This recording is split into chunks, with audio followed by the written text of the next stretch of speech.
আজব কাণ্ড রে ভাই, নাক দিয়ে করলেন বিশ্ব রেকর্ড। ভাবা যায় এগুলা? তার নাক কি আমার নাকের থেকে বড় নাকি?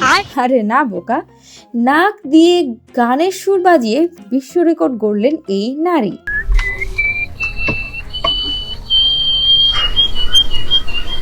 গিনেস বুক অফ ওয়ার্ল্ড রেকর্ডের প্রতিদিন যুক্ত হচ্ছে নতুন নতুন মানুষ, যারা তাদের বিভিন্ন প্রতিভা দিয়ে নিজেদের নাম তুলেছেন রেকর্ড বুকে। সম্প্রতি নাক দিয়ে সুর বাজিয়ে রেকর্ডের নাম যুক্ত করেছেন কানাডার এই মেয়ে লুলু লোটাস।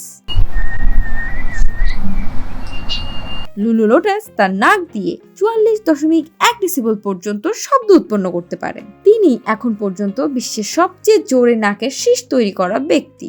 লুলু 7 বছর বয়সে প্রথম তার এই দক্ষতা আবিষ্কার করেন। তিনি লক্ষ্য করেন তিনি তার নাক দিয়ে বিভিন্ন সুর তৈরি করতে পারছেন, যা তিনি তার স্কুলের শিক্ষক এবং সহপাঠীদের সঙ্গে মজা করার জন্য ব্যবহার করতেন। ক্লাসে যখন সবাই বাঁশির সুর শুনে তার উৎস খুঁজতে শুরু করত, তখন তার খুবই মজা লাগতো।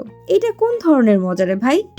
লুলু তার নাক থেকে বাতাসের প্রবাহ নিয়ন্ত্রণ করতে তার গলার পেশি ব্যবহার করে নাক দিয়ে শব্দ তৈরি করতে পারেন। মুখ খোলা থাকলে মুখ থেকে শব্দ বের হয়, আর যদি মুখ বন্ধ করেন তাহলেই নাক দিয়ে শব্দ বের হয়। স্টিভ আওকির ডকুমেন্টারি দেখার পর লুলু রেকর্ড করার ইচ্ছা জাগে। স্টিভ আওকি গত বছর গিনেস বুকে নাম লেখান সবচেয়ে বেশি ভ্রমণকারী সঙ্গীত শিল্পী হিসেবে। এরপর লুলু খুঁজতে থাকেন এমন কেউ রেকর্ড করেছে কিনা এখন পর্যন্ত যিনি নাক দিয়ে শীষ বাজাতে পারেন।